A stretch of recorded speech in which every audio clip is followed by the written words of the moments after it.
Okay, isang mapagpalang araw sa lahat at bago ako bumati at magpasalamat ay gusto ko lang munang basahin ang katanungan ni Bobby Joe Istancio. Okay, ang sabi ni Bobby Joe Istancio ay, tanong ko lang sir, kung tama bang ilagay ang isang bala sa butas ng chamber sa may gilid ng baril ng 1911 imbis na sa magazine ilagay ang bala sa tingin ko babangga sa ejector at mababali ito. Gawan mo ng video. Okay, so pinagagawa sa atin ng video.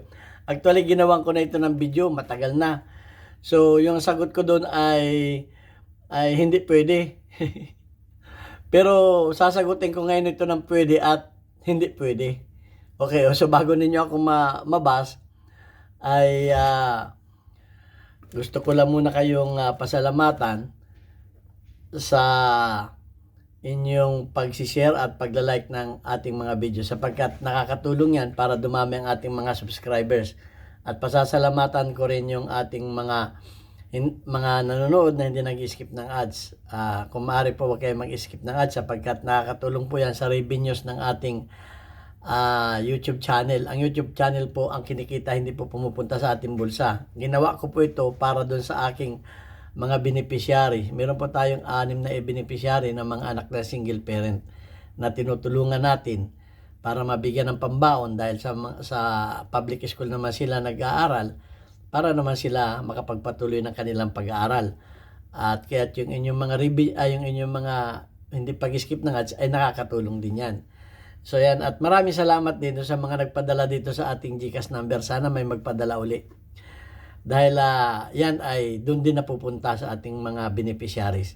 At labis ko rin pinasasalamatan si Noli Peace America na nagpapadala naman ng malaking halaga sa ating mga premier videos. At yan ay malaki ang naitulong sa pinambili natin ng mga school supplies nung nakarang pasukan, enrollment, at nabili rin natin ng eyeglasses ng isang bata. So maraming salamat sa iyo, Sir Noli Peace America. Sana marami ang kagaya mo na may puso ng pagtulong sa mga may hirap. At ganyan din kay Jubil Platon Boy Umay ng Riyadh, Saudi Arabia. Katatanggap ko rin nung iyong pinadalang pina-withdraw ko na yung iyong pinadalang bagong padalang sa ating premier videos. Okay, at wag po ninyong tawagan itong ating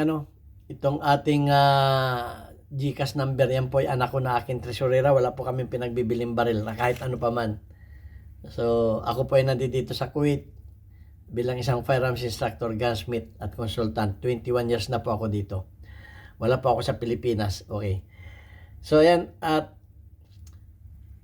doon sa mga taga-Pinamalayan, shout out sa inyo. Please suportahan ninyo aking bagong negosyo dyan, Papa Burger, sa pamumuno ng aking anak, na busong anak na si Elmer Jr. Matatagpuan ninyo yan doon sa aking lumang dati kong machine shop. Na ngayon ay wala ng machine shop dahil nandito na ako sa Kuwait. Papa Burgers po. Mapapa Burgers kayo sa sarap. Sa halagang 40 pesos lamang. Buy one, take one. Sabihin lamang ninyo na kayo ay subscribers ni Pinoy Firearms Instructor. Maraming salamat po. Okay, punta na tayo sa katanungan ni Bobby Joe Istancio. Okay, ang ibig niya sabihin, ito. Okay? Ang ibig niya sabihin, kung naubusan tayo ng bala, yan, ay po pwede bang dito natin ilagay yung bala? Okay, bago ang lahat po, pag kayo magdi-demo, siguraduhin ninyo na ang bala sa harapan ninyo ay mga dummy bullet. Wala na po yung primer. Ayan o. Wala na pong primer yan.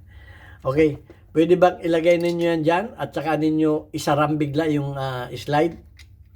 Okay. Ang sabi niya ay pwede daw bumangga ito sa ejector. Hindi po sa ejector yan babangga. Sa extractor po yan. Ito po yung mga extractor. Dito po yan babangga sa extractor.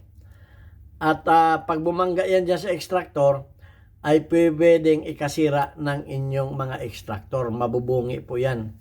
Kamukha nitong mga ganito. Nung isang araw lang may ginawa ko, hindi ko na pinakita sa inyo. Napuputol itong mga extractor na ganito. Wala po tayong 1911, pero pare-pareho lamang naman ang design ng mga pare-pareho lang naman ang basic naman ng mga pistol. Okay, so yan ay ganito ang mangyayari diyan. Papakita ko sa inyo. Yan, ganito ang mangyayari diyan, oh, yan oh. Yan. So direktang babangga yan. Doon sa extractor. Okay? At ang mangyayari diyan, kung ito naman ay hindi ko naman sinasabing isang beses lang ay masisira na. Kung palagi ninyong ginagawa yan, ay siyempre ang mabubugbog niyan ay yung extractor dahil babangga yan. Dahil kung titingnan natin kung paano pumapasok ang bala kung nasa magazine yan ay dumadaan dito sa ilalim. Dumadaan dito yan sa ilalim. Yan. At yan ay sumisingit yan. Sumisingit yan. Dumadaan sa ilalim. Papakita ko sa inyo ha. Okay, ito ay, ulitin ko, ito ay dami bullet. Wala kayong dapat ipag-alala. Gayunpaman, ginamit ko itong Beretta para pandemo dahil ito ay makikita agad natin na nakasave yan. Yan o, nakasave po yan. At pag yan ay nakasave, yan ay pumapalo ang hammer, pero ang firing pin po niyan ay nakatago. Nababali ang firing pin niyan. So hindi naman puputok. At isa pa, double safe yan dahil sisiguraduhin natin na itong ating ginagamit na bala ay dami. Okay, ganito po ang nangyayari dyan. Pag yan ay nasa magazine. So, pag yan ay nasa magazine, ang mangyayari dyan, ayan, nasa sa ilalim yung bala.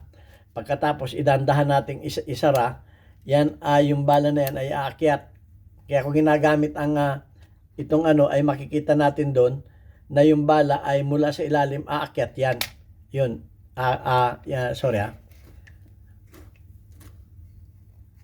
Yan, aakyat yan. Yan o. Yun, aakyat yan, papunta doon. Okay, ulitin natin para mas malinaw. Dahil pumitik yung bala eh. Okay. Yan, nandiyan. So, galing sa ilalim yung bala, makikita ninyo na nasa ilalim yung bala. Ang extractor ay wala pa sa extractor yan. At yan ay aakyat yung bala. Yun o. Aakyat. Yun, aakyat para pumasok. So, gano'n ang niyan. Ngayon, kung yan ay direkta nating nilagay dyan, ay babanggain niya yung extractor. Ayun ang extractor, babanggain niya. So, marami talaga akong mga extractor na napuputol. Kaya ang billing ko, minsan yung mga instructor dito, pag isa na lang yung bala, natatamad ng isalpak sa magazine. At ang gagawin nila ay ilalagay na lamang dito para mabilisan. Tapos sa kanila bigla nilang ilalagay na lang diyan at bigla na lang nilang isasara. Okay, bigla na lang isasarang ganun. So, mabilisan nga naman. Pero yun nga, pag malimit natin gagawin yun, ay pwedeng maputol yung ating itong mga dulo nito. Itong mga dulo dahil babangga dito yan, kung nagiging habit na natin yan, laging babangga niya, ay inuulit ko, hindi naman yan masisira kung isang beses lang. O pwedeng matsimpuhan, tinatawag natin tinamaan ng masamang hangin, pwedeng matsimpuhan na masira. At pwedeng sa katagalan, magkakamero ng crack yan kung malimit yung ginagawa. At saka mapuputol. Okay, so bakit ko naman sinabing pwede rin? Bakit ko naman sinabing pwede rin? Okay, papaliwanag ko rin kung bakit ko sinabi pwede. Sa emergency. Pwedeng gawin natin sa emergency. Ako, kung halimbawa naubusan na tayo ng bala, ako ay laging pag ako may lakad, naglalagay ako ng mga ilang bala. Halimbawa, 2, 3 magazine yung aking bala, ay yung aking dalang magazine, halimbawa, 2 o 3, naubos na yung bala. Okay, ay ngayon ay, yung lasyat mo ngayon, yung lasyat nag-open na ngayon itong mo, umupi na, wala nang bala. nakita ng iyong kalaban, may daladalang 2x2 o may daladalang patalim. Ngayon, wala ka ng time para ikarga pa yung para ikarga pa para mag-release magazine ka, i-holster mo pa yung baril mo, at saka ka ngayon magkakarga pa, abutin ka na O, di ba? Parang pelikula. O, gawin na natin pelikula. Halimbawa na scenario, worst come na scenario mangyari. Wala ka na ngayong bala. Pagdukot mo ngayon sa bulsa, may nakuha ka isang bala. Ayan na, sinusugod ka na niya. Maglalagay ka pa ba niya sa magazine? Ilalagay mo sa magazine? Ay, hindi na. Paglagay mo dyan, ay pasok mo na. Ano lang yan between life and death na yun Okay? So, yun yung sinasabi kong pupwede rin. Okay? Pupwede rin. Pero wag ninyong gawing habit na palagi. Pupwede rin. Okay? So, ganun kasi ako. Meron akong bala na wala sa magazine. Mga ilang piraso lang naman yun. Mga hanggang 5. Nilalagyan ko yung 2 kong bulsa. Kung may lakad. May lakad. Pero presence of mind ka. Pag ikaw ay papasok sa isang establishmento, isasama mo na sa box mo yung kung magsusurrender ka ng baril. Isasama mo na rin sa box yung yung iyong amo na nakalagay sa bulsa. Lalo tingit ko ikaw ay pupunta sa airport, presence of mind. Baka matanimbala ka. So yun ay kung may lakad na medyo red alert. Kasi dati tayong organic. Kung may red alert na lakad, okay. So ganun. Kahit pa nasa bahay tayo at talagang pag nag-open chamber na, andyan na, sumusugod na ngayon. Alam na wala ka ng bala. Kakapaka ka kayo sa bulsa, sinusugod ka na. Yan ang gagawin mo. Kung maglalagay ka pa niya sa magazine, aabutin ka ng 2x2, aabutin ka ng itak. Panabla. Pero sisiguraduhin mong malapitan na yon. Malapitan na yon. Dibdib na yon. O di kaya uluhin mo na. Bahala na sa korte. Inulo ko na, sir. Ang lapit na niya Ang lapit na niya. Inulo ko na, Your Honor. Kasi 3 dipa na lang, aabutin na ako. Bahala na. Kung yun ay kaliligtas ng buhay mo, anong gagawin mo ba? Hindi mo na babarilin sa paa yun. Bahala na doon ang ebidensya. Okay. At last bala na yun Last bala na yun, Your Honor. Wala na akong bala, open chamber na. Aabutin na ako ng kanyang patalim. Hindi na ako makatakbo. So, self-defense ang ginawa ko. Inulo ko na. Ayan, sabi naman na yun to repeal it. Ayun lamang ang paraan, sir, para ma-repeal ko siya. Dahil wala na akong bala. Bala na yung korte. Pagdating doon naman may abogado naman tayo. Kung ako yun kung ako yun, ulo or dibdib na. Last bala na nga Wala na siya akong choice, kundi talagang itumba na siya. Wala na. Yun ang sinasabi na po pwede mong gawin kung life and death na. Pero kung nagpa-practice ka lang naman, tinatamad kang maglagay sa magazine, wag mong gawing habit. Dahil pag nasira ang iyong extractor, ay lalo kang mamumroblema. Bibili ka ng bagong extractor o ipare-repair mo yung bagong extractor. O yung mga nagko-comment sa akin na yung welding daw ay hindi ang sabi ko po doon sa aking video, doon sa mga barrel, yun ay optional kung wala ka pang pampalit. Alam naman ninyo sa Pilipinas, hindi man para ang pagbili ng bala doon, at saka yun ay lalakarin mo pa sa IPO yung bagong permit mo. Lalakarin mo pa. Ayun lang ang baril mo. Maglalakad ka pa ng permit para makabili ka ng bagong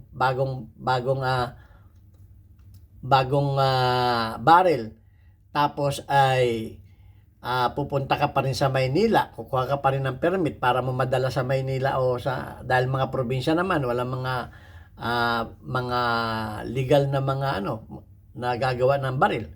Yun ay optional habang wala ka pang pampalit. Optional po yun. At yung nagsasabi na hindi yun matibay, 75% po matibay yun. Dahil subok ko na, hindi naman po ako gagawa ng ganon na mga video kung hindi ko nasubukan.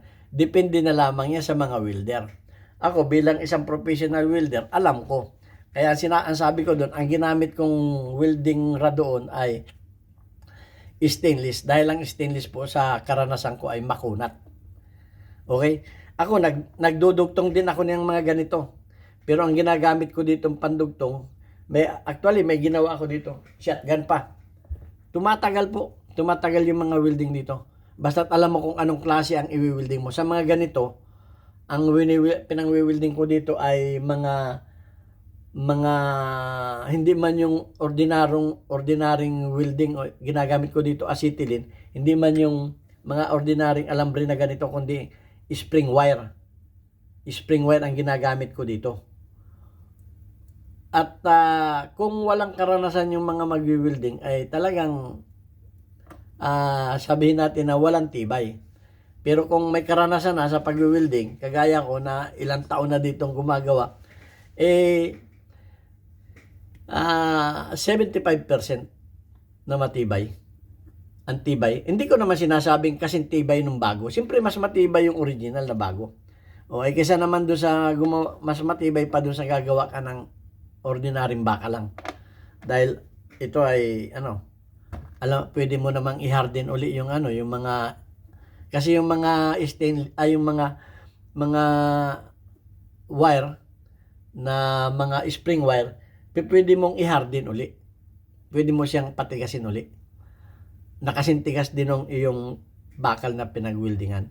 So ayan, yun ay optional kung wala kayong pampalit. Kung wala kayong pampalit, talagang pupunta kayo sa repair. Repairman talaga, i-repair. Walang pampalit O lalo tigit kung minsan sa mga gun store ay o-order pa rin yan. Maghihintay pa kayo ng ilang buwan bago makarating yung parts ninyo. So, at least, may magagamit pa kayo. Optional yun. At kung dumating na yung inyong in-order na bagong parts, di alsin na ninyo. Palitan na ninyo ng bago at yung luma ay gawin na lang ninyong reserba. Ganun po yan. Hindi po kamukha sa Amerika na madali kayong makabili ng parts. Ay dito sa Pilipinas, alam naman ninyo, Manila lamang at yung mga malalaking syudad lang, may mga, sa amin nga, sa probinsya namin, wala akong alam na gun store. Awan ko kung meron ng gun store doon. O pupunta ka pa sa Maynila, kukuha ka pa ng permit para madala mo yung pyesa o So, ganun po yun. Yung po ay optional. Inuulit ko doon sa mga nag-comment. At wala namang masama. Mas maganda talaga kung bagong ilalagay mo. Kung wala ka pa nga mailagay na bago siyempre, gagawa mo muna ng remedyo para may magamit ka. Okay? So, ganun din parang mga spare tire. Yung mga spare tire ko minsan hindi mags. Okay ba? Yung kotse ko noon ang spare tire hindi mags. Spare tire lang naman yan Pupunta ka pa pupunta ka pa sa vulcanizing. Papalit ka muna ng reserba mo. Kahit hindi maganda yung iyong reserba, makarating ka lamang sa vulcanizing shop. Ganun yan. So, hope yung mga nagko-comment naman na ganun, tama naman yun. Tama naman. Okay naman yun. Kung maaari ay original na bagong ilagay. Okay, kaya nga hindi ako sumasang-ayon din doon sa mga paltik Okay, ito ang inyong Pinoy Finance Instructor. At sana may natutunan din kayo sa ating video ngayon. At God bless us. Thank you very much.